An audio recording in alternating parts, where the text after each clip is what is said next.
সূরা আল মুজাদালা। রহমান রহিম আল্লাহ তাআলার নামে। হে রাসূল, তার কথা আল্লাহ তাআলা যথার্থই শুনেছেন যে মহিলা তার স্বামীর ব্যাপারে তোমার সাথে বাদানুবাদ করছিল এবং নিজের অসুবিধার জন্য আল্লাহর কাছেই ফরিয়াদ করে যাচ্ছিল। আসলে আল্লাহ তাআলা তোমাদের উভয়ের কথাবার্তাই শুনছেন।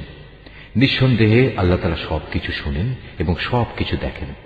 তোমাদের মধ্যে যারা তাদের মায়েদের শরীরের কোনো অংশের সাথে তুলনা করে নিজ স্ত্রীদের সাথে জেহার করে, তাদের জেনে রাখা উচিত তাদের স্ত্রীরা কিন্তু কখনো তাদের মা নয়।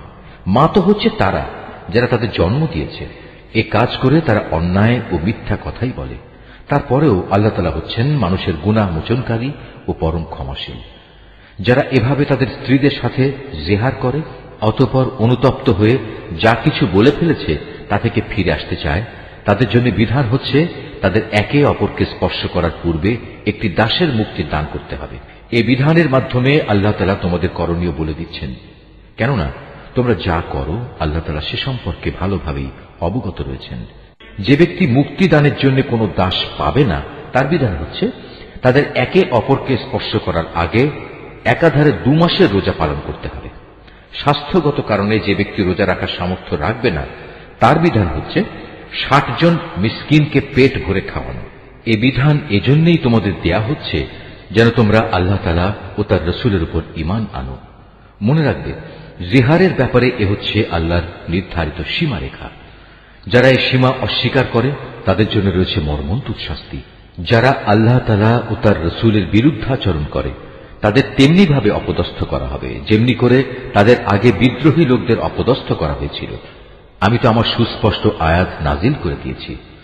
যারা এসব আয়াত অস্বীকার করে তাদের জন্য অবশ্যই অপমানকর শাস্তি থাকবে। যেদিন আল্লাহ তাআলা এদের সবাইকে পুনরায় জীবন দান করবেন, তখন তাদের সবাইকে তিনি বলে দেবেন তারা কি করে এসেছে। আল্লাহ তাআলা সে কর্মকাণ্ডের পুঙ্খানুপুঙ্খ হিসাব রেখেছেন, অথচ তারা নিজেরা সে কথা ভুলে গেছে। সেদিন আল্লাহ তাআলা নিজেই তাদের সব কয়টি কাজের সাক্ষ্য প্রদান করবেন। তুমি কি কখনো এটা অনুধাবন করো না যে আসমান সমূহ ও জমিনে যা কিছু আছে আল্লাহ তাআলা তা সবই জানেন? কখনো এমন হয় না যে 3 ব্যক্তির মধ্যে কোনো গোপন সলা পরামর্শ হয় এবং সেখানে চতুর্থ হিসেবে আল্লাহ তাআলা উপস্থিত থাকেন না, এবং 5 জনের মধ্যে কোনো গোপন পরামর্শ হয় না যেখানে ষষ্ঠ হিসেবে তিনি থাকেন না। এ সলা পরামর্শকারীদের সংখ্যা তার চাইতে কম হোক কিংবা বেশি, তারা যেখানেই থাক না কেন আল্লাহ তাআলা সব সময়ই তাদের সাথে আছেন। অতঃপর কিয়ামতের দিন আল্লাহ তাআলা তাদের সবাইকে বলে দেবেন তারা কি কাজ করে এসেছে। আল্লাহ তাআলা সর্ববিষয়ে সম্মুখ অবগত রয়েছেন। তুমি কি তাদের লক্ষ্য করনি যাদের আল্লাহ তাআলা ও তার রাসূল সম্পর্কে কোনো গোপন কানাঘুষা করতে নিষেধ করা হয়েছিল, কিন্তু তারা ঠিক তারই পুনরাবৃত্তি করল যা করতে তাদের বারণ করা হয়েছিল। তারা একে অপরের সাথে সুস্পষ্ট গুনাহের কাজ মাত্রাতিরিক্ত বাড়াবাড়ি ও রাসূলের নাফরমানির ব্যাপারে কানাঘুষা করতে লাগল। অথচ এরা যখন তোমার সামনে আসে তখন তোমাকে এমন ভাবে অভিবাদন জানায় যা দিয়ে আল্লাহ তাআলাও তোমাকে অভিবাদন জানান না। আর এসব প্রতারণার সময় ওরা মনে মনে বলে, আমরা যা বলছি তার জন্য আল্লাহ তাআলা আমাদের কোন প্রকার শাস্তি দিচ্ছেন না কেন? তুমি তাদের বলো, জাহান্নামই তাদের শাস্তির জন্যই যথেষ্ট। তার আগুনে পুড়ে তারা দগ্ধ হবে। কত নিকৃষ্ট হবে সেই বাসস্থান। হে ঈমানদার ব্যক্তিরা, তোমরা যখন একে অপরের সাথে গোপনে কোনো কথা বলো তখন কখনো কোনো পাপাচার, সীমালঙ্ঘন ও রাসূলের বিরোধিতা সম্পর্কিত কথা বলো না, বরং গোপনে কিছু বলতে গেলে সেখানে একে অপরকে ভালো কাজ ও আল্লাহকে ভয় করার কথাই বলো। সর্বোপরি সে সর্বময় ক্ষমতার মালিক আল্লাহকে ভয় করো, যার সামনে একদিন তোমাদের সবাইকে সমবেত করা হবে।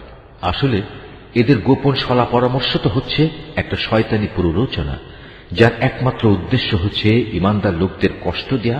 অথচ এরা জানে না আল্লাহ তাআলার ইচ্ছা ব্যতিরেকে তারা ঈমানদারদের বিন্দু মাত্র কোনো ক্ষতি সাধন করতে পারবে না। তাই ঈমানদারদের উচিত হামেশা আল্লাহর উপরই নির্ভর করা। হে ঈমানদার ব্যক্তিরা, যখন মজলিস সমূহে একটু নড়ে চড়ে জায়গা প্রশস্ত করে দিতে তোমাদের বলা হয় তখন তোমরা জায়গা প্রশস্ত করে দিও। তাহলে আল্লাহ তাআলাও তোমাদের জন্য জান্নাতে এভাবে জায়গা প্রশস্ত করে দেবেন। আবার কখনো যদি জায়গা ছেড়ে উঠে দাঁড়াতে বলা হয় তাহলে উঠে দাঁড়িয়ে যেও। তোমাদের মধ্যে যারা ঈমান এনেছে এবং যাদের আল্লাহর পক্ষ থেকে জ্ঞান দেয়া হয়েছে, আল্লাহ তাআলা অবশ্যই কিয়ামতের দিন তাদের মহামর্যাদা দান করবেন। তোমরা যা কিছু করো আল্লাহ তাআলা সে ব্যাপারে পূর্ণ খবর রাখেন। হে ঈমানদার ব্যক্তিরা, তোমরা যদি কখনো রাসূলের সাথে একাকী কোনো কথা বলতে চাও, তাহলে অপ্রয়োজনীয় কথাবার্তা নিয়ন্ত্রিত করার জন্য তোমরা কিছু দান সাদকা আদায় করে নেবে। এটা তোমাদের সবার জন্য মঙ্গলজনক। রাসূলের মজলিসের পরিবেশ ভালো রাখার একটি পবিত্রতম পন্থা। অবশ্য সাদকা আদায় করার মতো তোমরা যদি কিছু না পাও, তাহলে দুশ্চিন্তা করো না, কেননা আল্লাহ তাআলা ক্ষমাশীল ও পরম দয়ালু। তোমরা কি তোমাদের একাকী কথা বলার আগে সাদকা আদায় করার আদেশে ভয় পেয়ে গেলে? যদি তোমরা তা করতে না পারো এবং আল্লাহ তাআলা স্বীয় করুণা দ্বারা তোমাদের ক্ষমা করে দেন, তবে তোমরা নামাজ প্রতিষ্ঠা করতে থাকো, যাকাত আদায় করতে থাকো এবং সর্বকাজে সর্ববিষয়ে আল্লাহ তাআলা ও তার রাসূলের আনুগত্য করতে থাকো। তোমরা যা করছো আল্লাহ তাআলা অবশ্যই সে সম্পর্কে পূর্ণ ওয়াকিবহাল রয়েছেন। হে নবী, তুমি কি সেই সম্প্রদায়ের অবস্থা কখনো লক্ষ্য করনি যারা এমন জাতির সাথে বন্ধুত্ব পাতায় যাদের উপর আল্লাহ তাআলা অভিশাপ দিয়েছেন? এ সুযোগ সন্ধানী লোকেরা যেমন তোমাদের আপন নয়, তেমনি তারাও ওদের আপন নয়। এরা জেনে শুনে মিথ্যা শপথ করে বেড়ায়। আল্লাহ তাআলা তাদের জন্য জাহান্নামের কঠোর আযাব প্রস্তুত করে রেখেছেন। তারা যে কাজ করেছে তা ছিল জঘন্য অপরাধের কাজ। তারা তাদের মিথ্যা শপথগুলোকে নিজেদের স্বার্থ রক্ষায় ঢাল বানিয়ে দিত, আর এর আড়ালে তারা মানুষদের আল্লাহর পথ থেকে ফিরিয়ে রাখত। অতএব তাদের জন্য রয়েছে এক লাঞ্ছনাদায়ক শাস্তি। আল্লাহ তাআলার শাস্তির কাছ থেকে তাদের বাঁচানোর জন্য সেদিন তাদের ধন সম্পদ, সন্তান সন্ততি কোনোটাই কোনো কাজে আসবে না। তারা তো দোজখেরই বাসিন্দা, সেখানে তারা চিরকাল অবস্থান করবে। যেদিন আল্লাহ তাআলা তাদের সবাইকে পুনরুজ্জীবিত করবেন, আশ্চর্য, সেদিনও তারা তার সামনে এই মিথ্যা শপথ করে দায়িত্ব মুক্তির চেষ্টা করবে, যেমনি করে তারা আজ স্বার্থ সিদ্ধির জন্য তোমাদের সাথে মিথ্যা শপথ করছে। তারা ভাববে দুনিয়ার মতো সেখানেও বুঝি এর মাধ্যমে কিছু উপকার পাওয়া যাবে। হে রাসূল, তুমি এদের থেকে সাবধান থেকো, এরা মিথ্যাচারী। আসলে শয়তান এদের উপর পুরোপুরি প্রভাব বিস্তার করে নিয়েছে। শয়তান এদের আল্লাহর স্মরণ সম্পূর্ণ ভুলিয়ে দিয়েছে। এরা হচ্ছে শয়তানের দল। হে রাসূল, তুমি জেনে রেখো, শয়তানের দলের ধ্বংস অনিবার্য। যারা আল্লাহ তাআলা ও তার রাসূলের বিরুদ্ধাচরণ করে তারা অবশ্যই সেদিন চরম লাঞ্ছিতদের অন্তর্ভুক্ত হবে। আল্লাহ তাআলা তো এ সিদ্ধান্ত জানিয়ে দিয়েছেন যে আমি এবং আমার রাসূল অবশ্যই জয়ী হব। নিঃসন্দেহে আল্লাহ তাআলা শক্তিমান ও পরাক্রমশালী। হে রাসূল, আল্লাহ তাআলা ও তার রাসূলের উপর ঈমান এনেছে এমন কোন সম্প্রদায়কে তুমি কখনো পাবে না যে তারা এমন লোকদের ভালোবাসে যারা আল্লাহ তাআলা ও তার রাসূলের বিরুদ্ধাচরণ করে। যদি সে আল্লাহ বিরোধী লোকেরা তাদের পিতা, ছেলে, ভাই কিংবা নিজেদের জাতিগোত্রের লোকও হয়, তবুও নয়। এ আপোষহীন ব্যক্তিরাই হচ্ছে সেসব লোক যাদের অন্তরে আল্লাহ তাআলা ঈমানের ফয়সালা এঁকে দিয়েছেন এবং নিজস্ব গায়বী মদদ দিয়ে তিনি এ দুনিয়ায় তাদের শক্তি বৃদ্ধি করেছেন। কিয়ামতের দিন তিনি তাদের এমন এক জান্নাতে প্রবেশ করাবেন যার তলদেশ দিয়ে ঝর্ণাধারা প্রবাহিত হবে। তারা সেখানে চিরকাল থাকবে। সর্বোপরি আল্লাহ তাআলা তাদের উপর প্রসন্ন হবেন এবং তারাও সেদিন তার উপর সন্তুষ্ট হবে। এরাই হচ্ছে আল্লাহ তাআলার নিজস্ব বাহিনী। আর হ্যাঁ, আল্লাহর বাহিনী শেষতক কামিয়াব হয়। সূরা আল হাশর।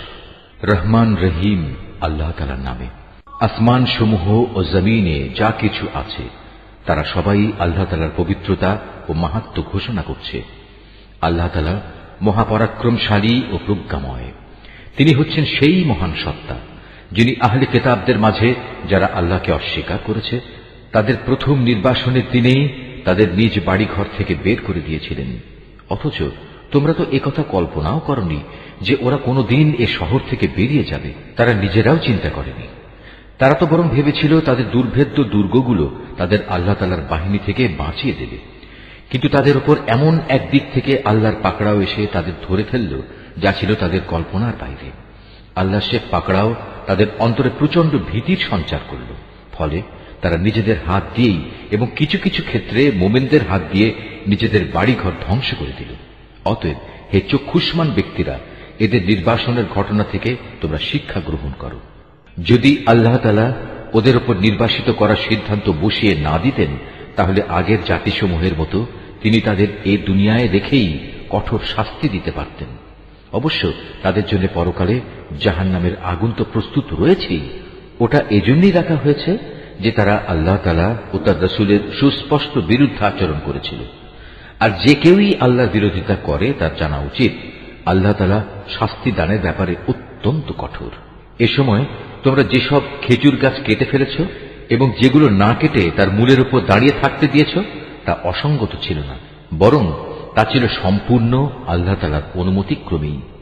আর আল্লাহ তাআলা অনুমতি এ কারণেই দিয়েছেন যেন তিনি এ দ্বারা নাফরমানদের অপমানিত করতে পারেন। এই ঘটনার ফলে আল্লাহ তাআলা যেসব ধন সম্পদ তাদের কাছ থেকে নিয়ে তার রাসূলকে দিয়েছেন তা ছিল তাঁরই একান্ত অনুগ্রহ। তোমরা তো এগুলো পাওয়ার জন্য কোনো ঘোড়ায় কিংবা উষ্ট্রে আরোহণ করে যুদ্ধ করনি। আসলে আল্লাহ তাআলা যার উপরই চান তার উপরেই তার রাসূলকে কর্তৃত্ব প্রদান করে থাকেন। আর আল্লাহ তাআলা সর্ববিষয়ের উপরই শক্তিমান।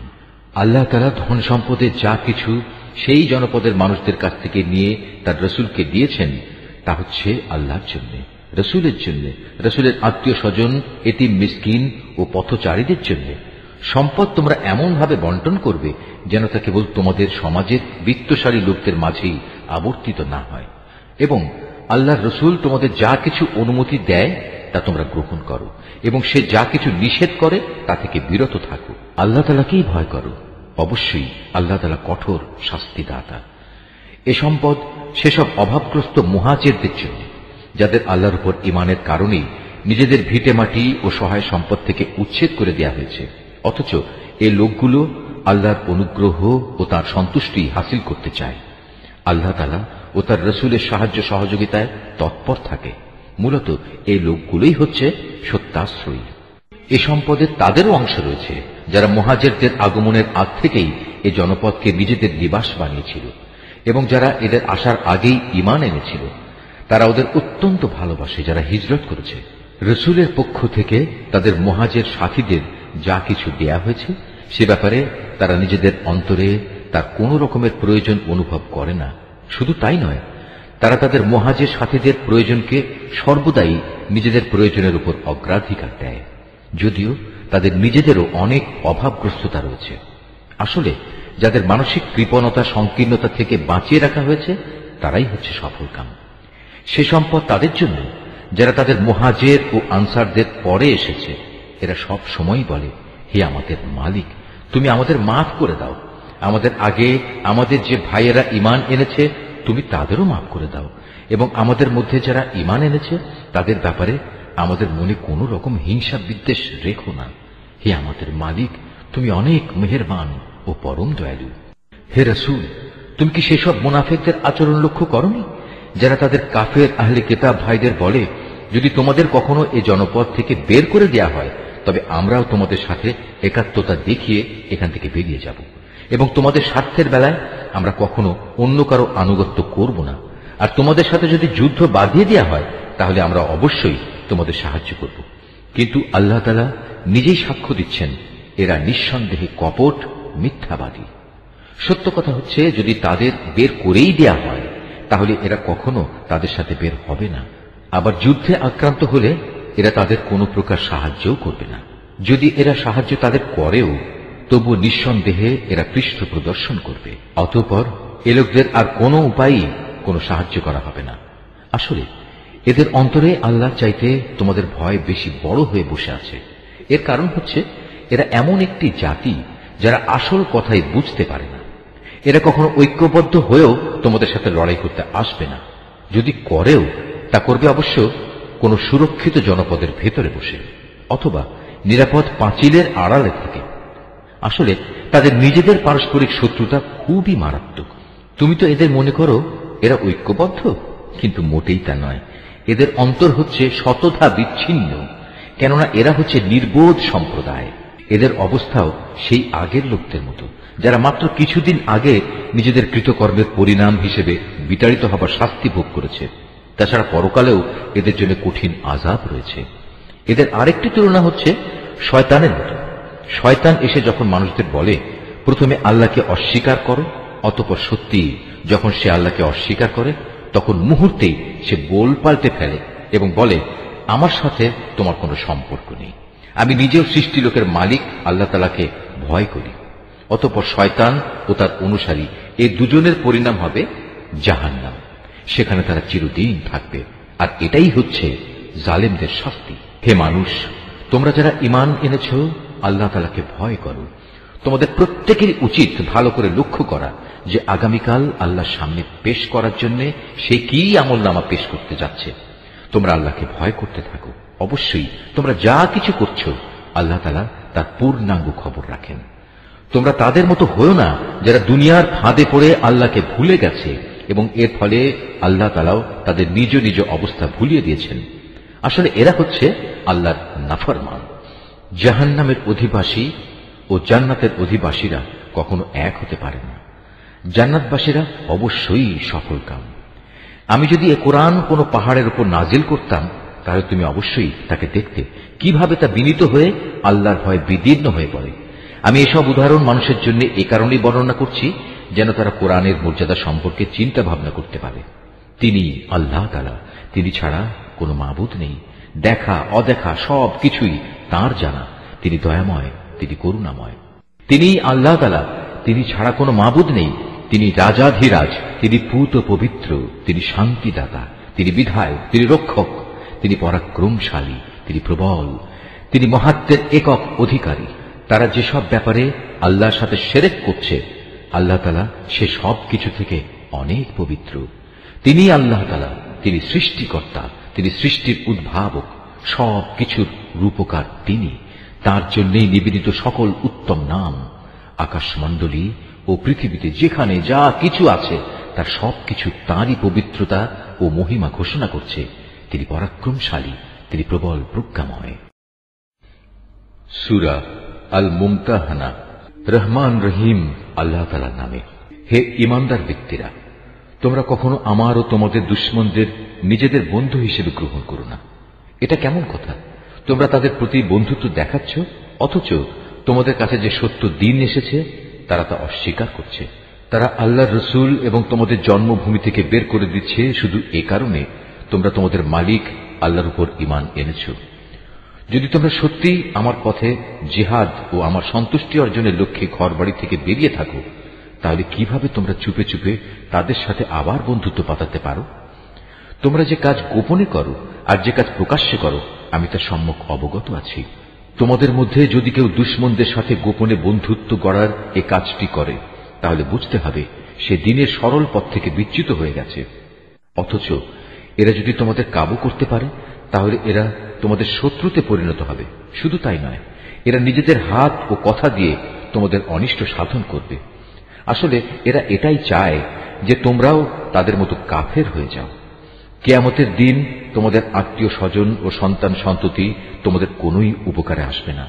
সেদিন আল্লাহ তাআলা তোমাদের মাঝে বিচার ফয়সালা করে দেবেন। তোমরা যা করো আল্লাহ তাআলা তার সব কিছুই দেখেন। তোমাদের জন্য ইব্রাহিম ও তার অনুসারীদের ঘটনার মাঝে রয়েছে অনুকরণযোগ্য আদর্শ। যখন তারা তাদের জাতিকে বলেছিল, তোমাদের সাথে এবং তোমরা যাদের আল্লাহর বদলে উপাসনা করো তাদের সাথে আমাদের কোনোই সম্পর্ক নেই। আমরা তোমাদের এসব দেবতাদের অস্বীকার করি। আমাদের ও তোমাদের মাঝে এখন থেকে চিরদিনের জন্য এক শত্রুতা ও বিদ্বেষ শুরু হয়ে গেল, যতদিন তোমরা আল্লাহ তাআলাকে মাবুদ বলে স্বীকার না করবে। কিন্তু এ ব্যাপারে ইব্রাহিমের পিতার উদ্দেশ্যে বলা এই কথাটি ব্যতিক্রম। যখন সে বলেছিল, আমি তোমার জন্য আল্লাহর দরবারে অবশ্যই ক্ষমা প্রার্থনা করব। অবশ্য আল্লাহর কাছ থেকে ক্ষমা আদায় করার আমার কোন এখতিয়ার নেই। ইব্রাহিম ও তার অনুসারীরা বলল, হে আমাদের মালিক, আমরা তো কেবল তোমার উপর ভরসা করেছি এবং আমরা তোমার দিকেই ফিরে এসেছি এবং আমাদের তো তোমার দিকেই ফিরে যেতে হবে। হে আমাদের মালিক, তুমি আমাদের জীবনকে কাফেরদের নিপীড়নের নিশানা বানিও না। হে আমাদের মালিক, তুমি আমাদের গুনাহ খাতা মাফ করে দাও। অবশ্যই তুমি পরাক্রমশালী ও পরম কুশলী।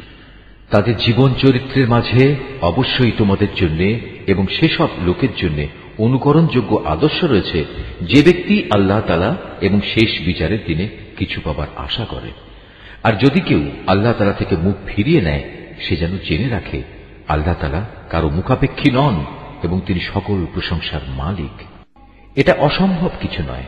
আল্লাহ তাআলা তোমাদের এবং যাদের সাথে আজ তোমাদের শত্রুতা সৃষ্টি হয়েছে তাদের মাঝে কখনো বন্ধুত্ব সৃষ্টি করে দেবেন। আল্লাহ তাআলা তো সবই করতে পারেন। আল্লাহ তাআলা ক্ষমাশীল ও পরম দয়ালু।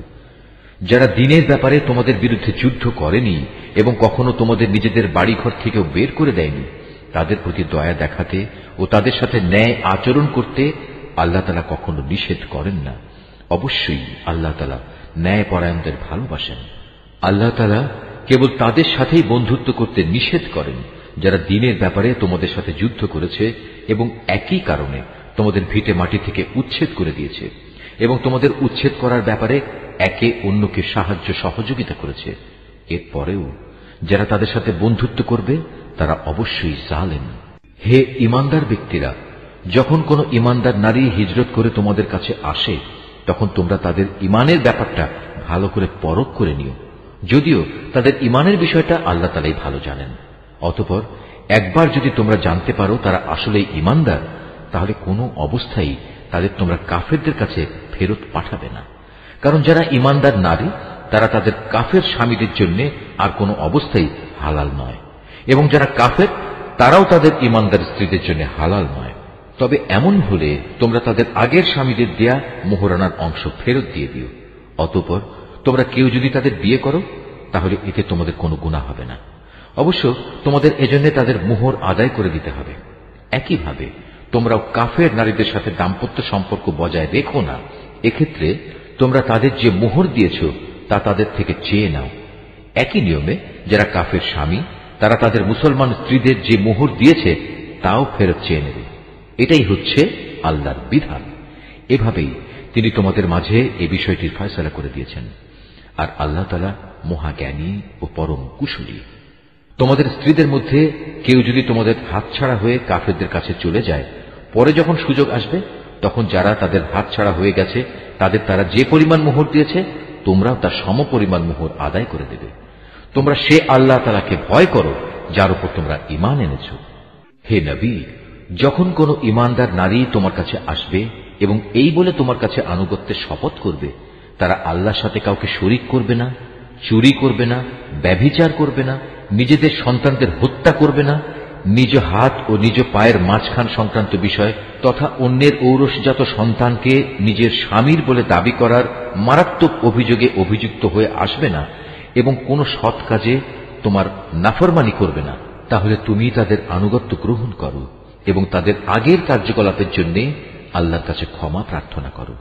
আল্লাহ তাআলা অবশ্যই ক্ষমাশীল ও পরম দয়ালু। হে ঈমানদার ব্যক্তিরা, আল্লাহ তাআলা যে জাতির উপর গজব দিয়েছেন তাদের সাথে বন্ধুত্ব করো না। তারা তো শেষ বিচারের দিন সম্পর্কে সেভাবেই নিরাশ হয়ে পড়েছে যেমনিভাবে কাফেররা তাদের কবরের সাথীদের ব্যাপারে হতাশ হয়ে গেছে। সূরা আস-সাফ। রহমান রহিম আল্লাহ তাআলার নামে। আসমান সমূহ ও জমিনে যা কিছু আছে তা সবই আল্লাহর পবিত্রতা ও মাহাত্ম্য ঘোষণা করে। তিনি মহাপরাক্রমশালী ও প্রবল প্রজ্ঞাময়। হে ঈমানদার ব্যক্তিরা, তোমরা এমন সব কথা বলো কেন যা তোমরা নিজেরা করো না? আল্লাহর কাছে এটা অত্যন্ত অপছন্দনীয় কাজ যে তোমরা এমন সব কথা বলে বেড়াবে যা তোমরা করবে না। আল্লাহ তাআলা তাদের বেশি পছন্দ করেন যারা তার পথে এমন ভাবে সারিবদ্ধ হয়ে লড়াই করে যেন তারা এক সীসা ঢালা সূর্যের প্রাচীর। মুসার ঘটনা স্মরণ করো। যখন মুসা নিজের জাতিকে বলেছিল, হে আমার জাতি, তোমরা কেন আমাকে কষ্ট দিচ্ছ, অথচ তোমরা একথা জানো আমি তোমাদের কাছে আল্লাহর পক্ষ থেকে পাঠানো একজন রসূল। অতঃপর লোকেরা যখন বাঁকা পথে চলতে আরম্ভ করল তখন আল্লাহ তাআলাও তাদের মন বাঁকা করে দিলেন। আল্লাহ তাআলা কখনো নাফরমান লোকদের সঠিক পথের দিশা দেন না। স্মরণ করো ঈসার কথা। যখন মারিয়াম পুত্র ঈসা তাদের বলল, হে বনী ইসরায়েলের লোকেরা, আমি তোমাদের কাছে পাঠানো আল্লাহর এক রসূল। আমার আগের তাওরাত কিতাবে যা কিছু আছে আমি তার সত্যতা স্বীকার করি এবং তোমাদের জন্য আমি হচ্ছি একজন সুসংবাদদাতা। তার একটি সুসংবাদ হচ্ছে, আমার পর এক রসূল আসবে, তার নাম আহমদ। অতঃপর আজ যখন সে আহমদ তাদের কাছে স্পষ্ট প্রমাণ নিয়ে হাজির হল তখন তারা বলল, এ হচ্ছে এক সুস্পষ্ট জাদু। তার চেয়ে বড় জালেম আর কে আছে যে আল্লাহর উপর মিথ্যা অপবাদ আরোপ করে? অথচ তাকে ইসলামের দিকেই দাওয়াত দেয়া হচ্ছে। মূলত আল্লাহ তাআলা কখনো সীমা লঙ্ঘনকারীদের সঠিক পথে পরিচালিত করেন না। এ লোকেরা মুখের ফুৎকারেই আল্লাহর নূরকে নিভিয়ে দিতে চায়, অথচ তিনি তার এ নূর পরিপূর্ণ করে দিতে চান। তা কাফেরদের কাছে যতই অপছন্দনীয় হোক না কেন। তিনি তার রসুলকে একটি স্পষ্ট পথ নির্দেশ ও সঠিক জীবন বিধান দিয়ে প্রেরণ করেছেন, যেন সে রসুল একে দুনিয়ার প্রচলিত সব কয়টি জীবন ব্যবস্থার উপর বিজয়ী করে দিতে পারে, তা মুশরিকদের কাছে যতই অপছন্দনীয় হোক না কেন। হে ইমানদার ব্যক্তিরা, আমি কি তোমাদের এমন একটি লাভজনক ব্যবসার সন্ধান দেব যা তোমাদের মহাবিচারের দিন কঠোর আযাব থেকে বাঁচিয়ে দেবে? হ্যাঁ, সে ব্যবসাটি হচ্ছে তোমরা আল্লাহ তাআলা ও তার রসুলের উপর ঈমান আনবে এবং আল্লাহর দ্বীন প্রতিষ্ঠার পথে তোমাদের জান ও মাল দিয়ে জিহাদ করবে। এটাই হচ্ছে তোমাদের জন্য মঙ্গল, যদি তোমরা কথাটা বুঝতে পারো। যথার্থ ঈমান আনলে আল্লাহ তাআলা তোমাদের গুনাহসমূহ মাফ করে দেবেন এবং শেষ বিচারের দিন তোমাদের তিনি প্রবেশ করাবেন এমন এক সুরম্য জান্নাতে, যার তলদেশ দিয়ে ঝর্ণাধারা প্রবাহিত থাকবে। সর্বোপরি তিনি তোমাদের আরো প্রবেশ করাবেন জান্নাতের স্থায়ী নিবাস স্থলের সুন্দর ঘরসমূহে। আর এটাই হচ্ছে সবচাইতে বড় সাফল্য। আরো একটি বড় ধরনের অনুগ্রহ রয়েছে যা তোমাদের একান্ত কাম্য, এবং তা হচ্ছে আল্লাহর কাছ থেকে সাহায্য ও ময়দানের আসন্ন বিজয়। যাও, তোমরা মোমেন বান্দাদের এ সুসংবাদগুলোও দাও। হে ঈমানদার ব্যক্তিরা, তোমরা সবাই আল্লাহর দ্বীনের সাহায্যকারী হয়ে যাও, যেমনি করে মারিয়াম পুত্র ঈসা তার সঙ্গী সাথীদের বলেছিল, কে আছো তোমরা আল্লাহর দ্বীনের পথে আমার সাহায্যকারী? তারা বলেছিল, হ্যাঁ, আমরা আছি আল্লাহর পথে সাহায্যকারী। অতঃপর বনী ইসরায়েলের একটি দল সাহায্যের প্রতিশ্রুতি দিয়ে তার উপর ঈমান আনল, আরেক দল তাকে সম্পূর্ণ অস্বীকার করল। অতঃপর আমি দুশমনদের উপর ঈমানদারদের সাহায্য করলাম, ফলে যারা ঈমানদার তারাই বিজয়ী হল। সূরা আল জুমুআহ। রহমান রহিম আল্লাহ তাআলার নামে।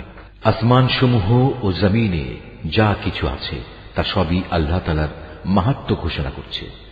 তিনি রাজাধিরাজ, তিনি পূত পবিত্র, তিনি মহাপরাক্রমশালী, তিনি প্রবল প্রজ্ঞাময়। তিনি সেই মহান সত্তা যিনি একটি সাধারণ জনগোষ্ঠীর নিরক্ষর লোকদের মাঝে থেকে তাদেরই একজনকে রসুল করে পাঠিয়েছেন, যে তাদের আল্লাহর আয়াতসমূহ পড়ে শোনাবে, তাদের জীবনকে পবিত্র করবে, তাদের আমার গ্রন্থের কথা ও সে অনুযায়ী দুনিয়ায় চলার কৌশল শিক্ষা দেবে। অথচ এই লোকগুলোই রসুল আসার আগে পর্যন্ত এক সুস্পষ্ট গুমরাহিতে নিমজ্জিত ছিল। তাদের মধ্যেকার সেসব ব্যক্তিও গুমরাহিতে নিমজ্জিত যারা এখনো এদের সাথে মিলিত হয়নি। আর তিনি মহাপরাক্রমশালী ও পরম কুশলী। রসুল পাঠানো এটা আল্লাহ তাআলার এক বিরাট অনুগ্রহ। যাকে ইচ্ছা তাকে তিনি এটা দান করেন। আল্লাহ তাআলা মহা অনুগ্রহশীল। যাদের আল্লাহর কিতাব তাওরাত বহন করার দায়িত্ব দেওয়া হয়েছিল কিন্তু তারা এটা বহন করেনি, তাদের উদাহরণ হচ্ছে সেই গাধার মতো যে কিতাবের বোঝাই শুধু বহন করল, এর কিছুই বুঝতে পারল না। তার চাইতেও নিকৃষ্ট উদাহরণ সে জাতির যারা আল্লাহর আয়াতকে অস্বীকার করল। আল্লাহ তাআলা এ ধরনের জালেম জাতিকে হেদায়েত করেন না। হে রাসূল, তুমি বলো, হে ইহুদিরা, যদি তোমরা মনে করে থাকো অন্য সব লোক বাদে কেবল তোমরাই হচ্ছ আল্লাহর বন্ধু, তাহলে আল্লাহর পুরস্কার পাওয়ার জন্য তোমরা মৃত্যু কামনা করো যদি তোমরা সত্যবাদী হও। কিন্তু সারা জীবন এরা নিজেদের হাত দিয়ে যা করেছে তার পরিণাম চিন্তা করে এরা কখনো মৃত্যু কামনা করবে না। আল্লাহ তাআলা এই জালেমদের কার্যকলাপ সম্পর্কে সম্মুখ অবগত। হে নবী, তুমি এদের বলো যে মৃত্যুর কাছ থেকে তোমরা আজ পালিয়ে বেড়াচ্ছ, একদিন কিন্তু তোমাদের সে মৃত্যুর সামনাসামনি হতেই হবে। তারপর তোমাদের সে মহান আল্লাহর দরবারে হাজির করা হবে, যিনি মানুষের দেখা অদেখা যাবতীয় কিছু সম্পর্কেই জ্ঞান রাখেন। অতঃপর তিনি সেদিন তোমাদের সবাইকে বলে দেবেন তোমরা দুনিয়ার জীবনে কি করে এসেছ। হে ঈমানদার ব্যক্তিরা, জুমার দিনে যখন তোমাদের নামাজের জন্য ডাক দেয়া হবে, তখন তোমরা নামাজের মাধ্যমে আল্লাহ স্মরণের দিকে দ্রুত গতিতে এগিয়ে যাও এবং সে সময়ের জন্য কেনাবেচা ছেড়ে দাও। এটাই তোমাদের জন্য উত্তম, যদি তোমরা তা উপলব্ধি করো। অতঃপর যখন জুমার নামাজ শেষ হয়ে যাবে, তখন তোমরা কাজকর্মে পৃথিবীতে ছড়িয়ে পড়ো এবং আল্লাহর অনুগ্রহ তালাশ করো আর আল্লাহকে বেশি বেশি স্মরণ করো। আশা করা যায় তোমরা সাফল্য লাভ করতে পারবে। আল্লাহ তাআলার এসব নির্দেশ সত্ত্বেও এরা যখন কোনো ব্যবসায়িক কাজকর্ম কিংবা ক্রীড়া কৌতুক দেখতে পায়, তখন সেদিকে দ্রুত গতিতে দৌড়ায় এবং তোমাকে নামাজে একা দাঁড়ানো অবস্থায় ফেলে যায়।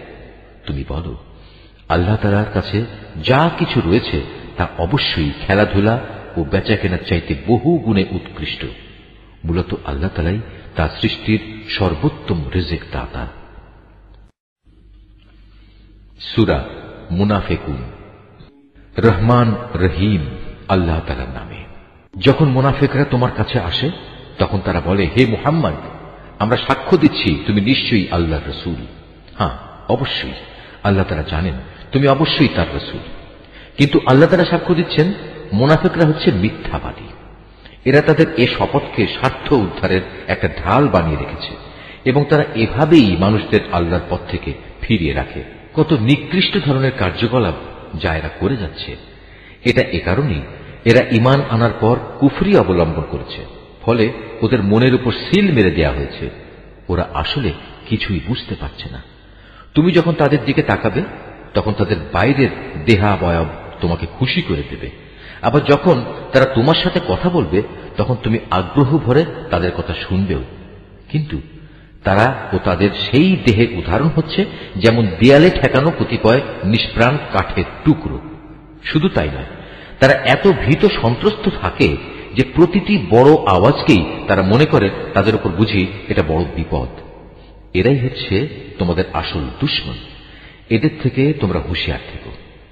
আল্লাহর মার তো তাদের জন্যেই কোথায় কোথায় এদিক সেদিক এরা বিভ্রান্ত হয়ে ঘুরছে। এদের যখন বলা হয় তোমরা আসো আল্লাহর রসুলের কাছে, তাহলে আল্লাহর রসুল তোমাদের জন্য আল্লাহর কাছে ক্ষমা প্রার্থনা করবেন। তখন এরা অবজ্ঞা ভরে মাথা ঘুরিয়ে নেয় এবং তুমি এও দেখতে পাবে তারা অহংকারের সাথে তোমাকে এড়িয়ে চলে। আসলে তুমি এদের জন্য ক্ষমা প্রার্থনা করো কিংবা না করো, এ দুটোই তাদের জন্য সমান। কারণ আল্লাহ তাআলা কখনোই তাদের ক্ষমা করবেন না। আল্লাহ তাআলা কখনো কোনো নাফরমান জাতিকে হেদায়েত দান করেন না। এরা হচ্ছে সেসব লোক যারা আনসারদের বলে, রসুলের মুহাজির সাথীদের জন্য তোমরা কোন রকম অর্থ ব্যয় করো না, তাহলে আর্থিক সংকটের কারণে এরা রসুলের কাছ থেকে সরে পড়বে। অথচ এরা জানে না আসমান সমূহ ও জমিনের সমুদায় ধনভাণ্ডার তো আল্লাহ তাআলারই। কিন্তু মুনাফিকরা কিছুই বুঝতে পারে না। তারা বলে, আমরা মদিনায় ফিরে গেলে সেখানকার সবল দলটি মুসলমানদের দুর্বল দলটিকে সে শহর থেকে অবশ্যই বের করে দেবে।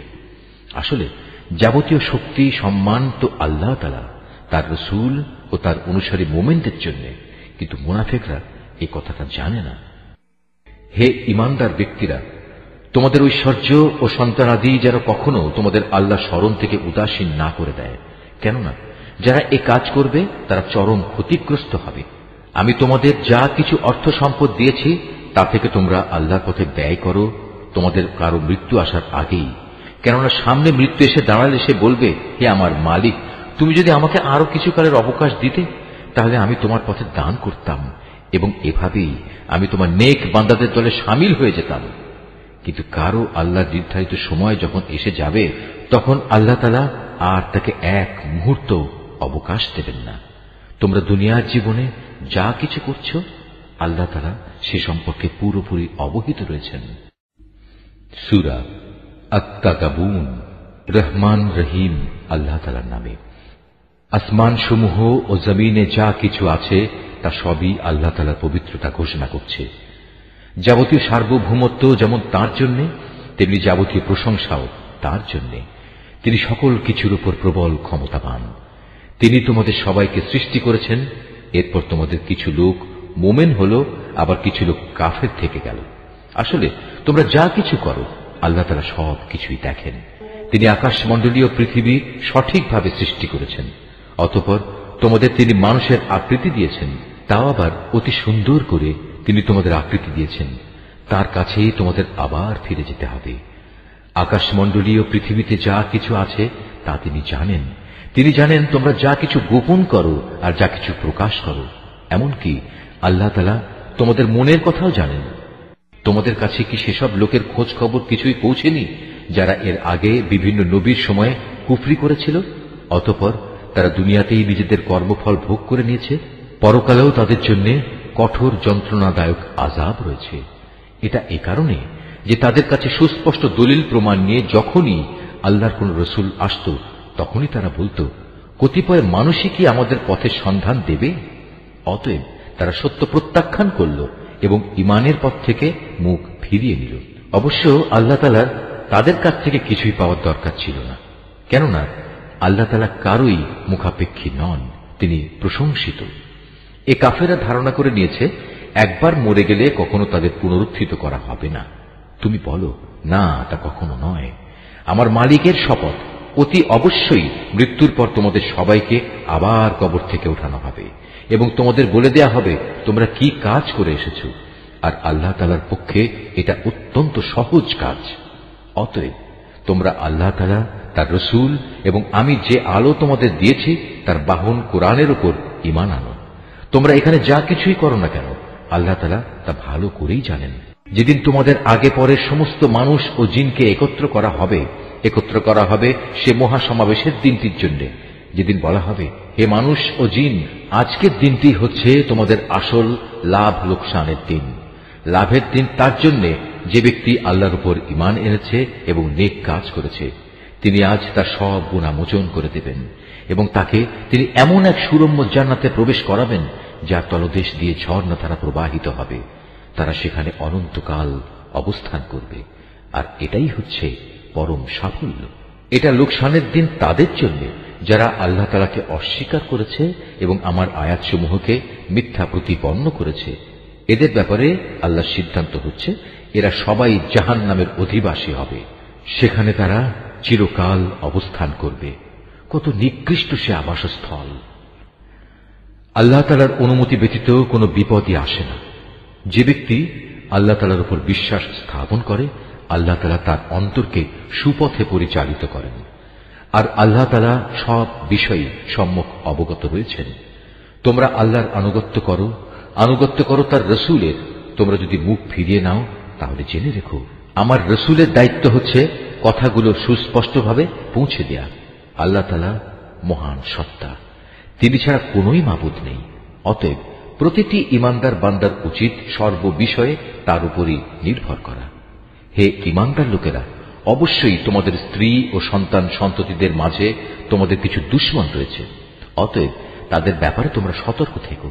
অবশ্য তোমরা যদি তাদের অপরাধ ক্ষমা করে দাও, তাদের দোষ ত্রুটি উপেক্ষা করো এবং তাদের মাফ করার নীতি অবলম্বন করো, তবে আল্লাহ তাআলা পরম ক্ষমাশীল ও দয়ালু। তোমাদের ধন সম্পদ ও সন্তান সন্ততি হচ্ছে তোমাদের জন্য একটি পরীক্ষা মাত্র। আর এই পরীক্ষায় কামিয়াব হতে পারলে অবশ্যই আল্লাহ তাআলার কাছে মহা পুরস্কার রয়েছে। অতএব তোমরা সাধ্য মোতাবেক আল্লাহ তাআলাকে ভয় করো। তোমরা রাসূলের আদেশ শোনো এবং তার কথা মতো চলো। আল্লাহ দেয়া ধন সম্পদ থেকে তারই উদ্দেশ্যে খরচ করো। এতে তোমাদের নিজেদের জন্যই কল্যাণ রয়েছে। যে ব্যক্তিকে তার মনের লোভ লালসা থেকে রেহাই দেয়া হয়েছে সে এবং তার মতো লোকেরাই সত্যিকার অর্থে সফল কাম। যদি তোমরা আল্লাহ তাআলাকে ঋণ দাও, উত্তম ঋণ, তাহলে কিয়ামতের দিন তিনি তা বহু গুণ বাড়িয়ে দেবেন এবং তিনি তোমাদের গুনাহ খাতা মাফ করে দেবেন। আল্লাহ তাআলা বড়ই গুণগ্রাহী এবং পরম ধৈর্যশীল। দেখা অদেখা সবকিছুই তিনি জানেন। তিনি পরাক্রমশালী, প্রজ্ঞাময়।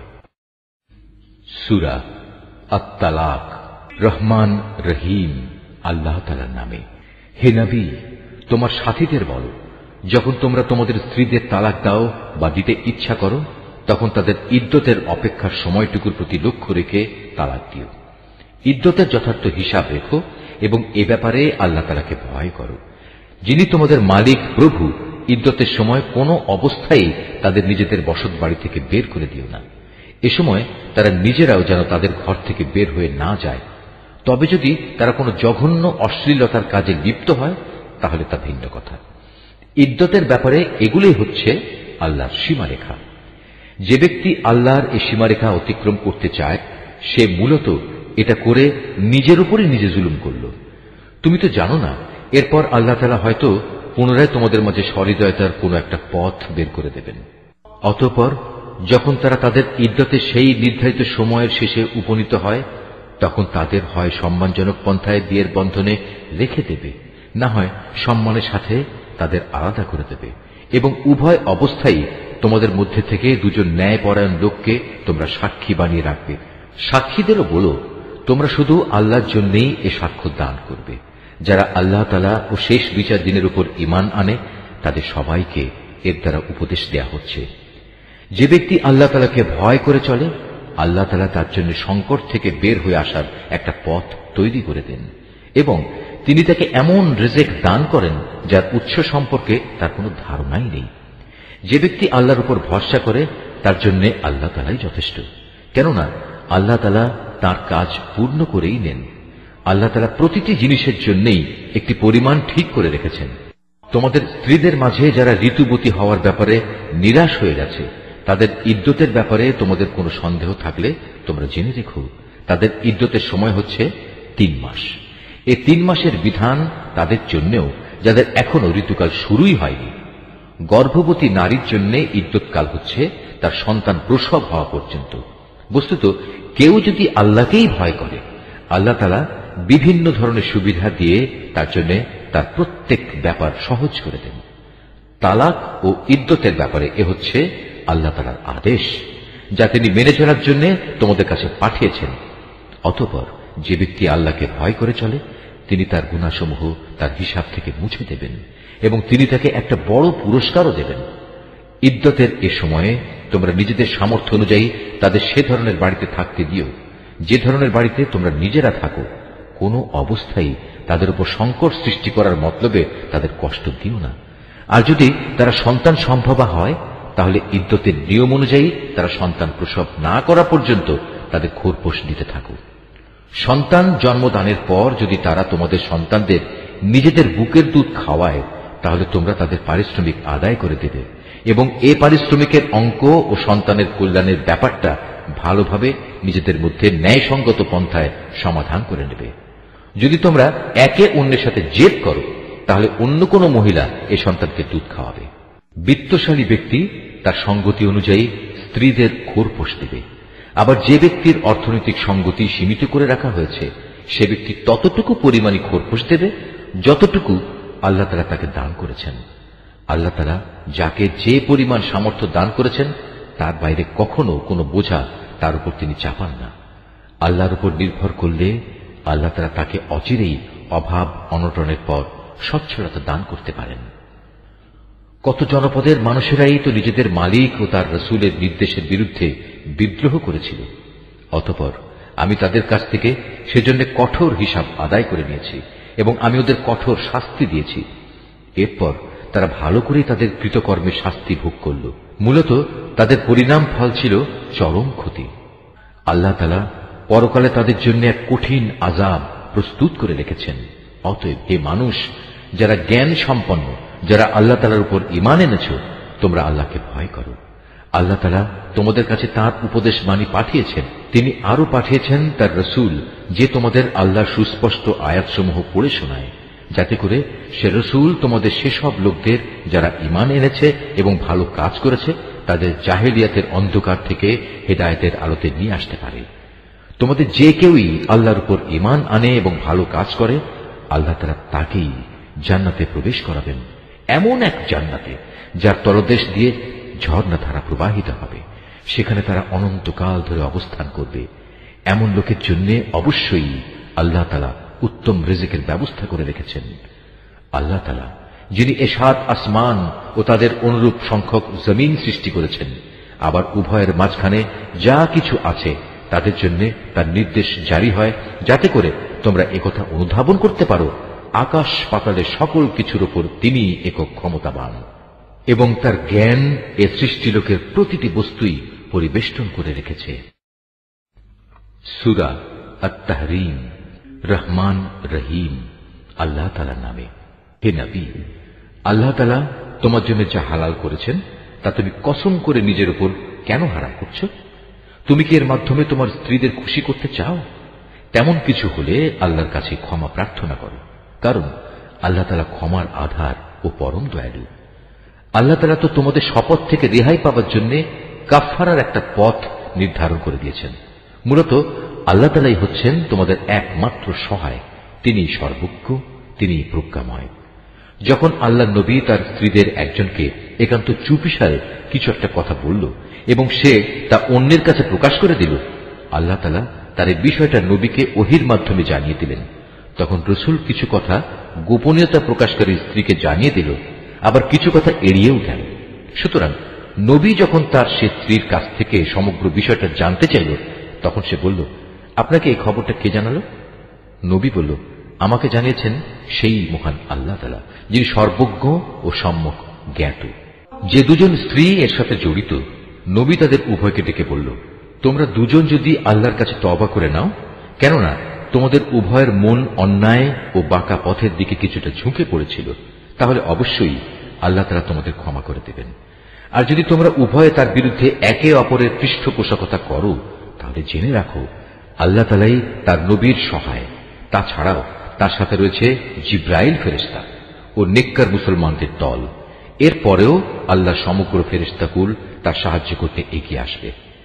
আজ নবী যদি তোমাদের তালাক দিয়ে দেয়, তাহলে তার মালিক তোমাদের বদলে এমন সব স্ত্রী তাকে দিতে পারেন যারা তোমাদের চাইতে হবে উত্তম, যারা হবে আত্মসমর্পণকারী, বিশ্বস্ত, ফরমাবরদার, অনুশোচনাকারী, অনুগত, রোজাদার। হতে পারে তারা কুমারী, হতে পারে অকুমারী। হে ঈমানদার লোকেরা, তোমরা নিজেদের ও নিজেদের পরিবার পরিজনদের জাহান্নামের সেই কঠিন আগুন থেকে বাঁচাও, যার জ্বালানি হবে মানুষ আর পাথর। সে জাহান্নামের প্রহরা যাদের উপর অর্পিত, সেসব ফেরেশতা সবাই হচ্ছে নির্মম ও কঠোর। তারা দণ্ডাদেশ জারি করার ব্যাপারে আল্লাহর কোনো আদেশই অমান্য করবে না। তারা তাই করবে যা তাদের করার জন্য আদেশ করা হবে। সেদিন অস্বীকারীদের তারা বলবে, হে কাফেররা, আজ তোমরা দোষ ছাড়ানোর জন্য কোন রকম অজুহাত তালাশ করো না। আজ তোমাদের সেই বিনিময়ই দেয়া হবে যা তোমরা দুনিয়ায় করে এসেছ। হে ঈমানদার ব্যক্তিরা, তোমরা নিজেদের গুনাহ খাতার জন্য আল্লাহর দরবারে তওবা করো, একান্ত খাঁটি তওবা। আশা করা যায় এর ফলে তোমাদের মালিক আল্লাহ তাআলা তোমাদের গুনাহসমূহ ক্ষমা করে দেবেন এবং এর বিনিময়ে পরকালে তিনি তোমাদের প্রবেশ করাবেন এমন সুরম্য জান্নাতে, যার তলদেশ দিয়ে প্রবাহিত হবে সুপেয় ঝর্ণাধারা। সেদিন আল্লাহ তাআলা তার নবী এবং তার সাথী ঈমানদারদের অপমানিত করবেন না। সেদিন তাদের ঈমানের জ্যোতি তাদের সামনে ও তাদের ডান পাশ দিয়ে বিচ্ছুরিত হয়ে এমন ভাবে ধাবমান হবে যে সর্বদিক থেকেই তাদের এ আলো পর্যবেক্ষণ করা যাবে। তারা বলবে, হে আমাদের মালিক, আমাদের জন্য আমাদের ঈমানের জ্যোতিকে জান্নাতের জ্যোতি দিয়ে তুমি পূর্ণ করে দাও, তুমি আমাদের ক্ষমা করে দাও। অবশ্যই তুমি সব কিছুর উপর একক ক্ষমতাবান। হে নবী, তুমি কাফের ও মুনাফিকদের বিরুদ্ধে জিহাদ ঘোষণা করো এবং তাদের ব্যাপারে কঠোরতা অবলম্বন করো, কেননা তাদের ঠিকানা হচ্ছে জাহান্নাম, আর তা হচ্ছে এক নিকৃষ্ট নিবাস। আল্লাহ তাআলা কাফেরদের জন্য নূহ ও লূতের স্ত্রীদের উদাহরণ পেশ করছেন। তারা দুজনেই ছিল আমার দুজন নেক বান্দার স্ত্রী, কিন্তু তারা উভয়ই সে দুজন বান্দার সাথে বিশ্বাসঘাতকতা করেছে।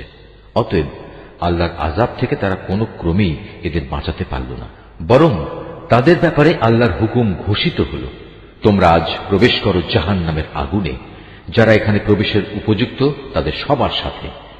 একইভাবে আল্লাহ তাআলা মুমিনদের জন্য ফেরাউনের স্ত্রীকে অনুকরণযোগ্য এক উদাহরণ হিসেবে পেশ করেন। সে প্রার্থনা করেছিল, হে মালিক, জান্নাতে তোমার পাশে তুমি আমার জন্য একখানা ঘর বানিয়ে দিও, আর দুনিয়ার এ ঘরেও তুমি আমাকে ফেরাউন ও তার যাবতীয় কর্মকাণ্ড থেকে বাঁচিয়ে রেখো।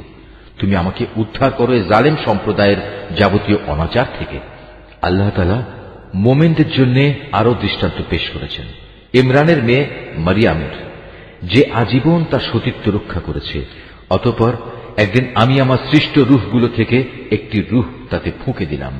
সে তার মালিকের কথা ও তার প্রেরিত কিতাব সমূহের উপর পুরোপুরি বিশ্বাস স্থাপন করেছে। সত্যি সে ছিল আমার একান্ত অনুগত বান্দাদেরই একজন। নিশ্চয়ই আল্লাহ যা বলেছেন সত্য বলেছেন।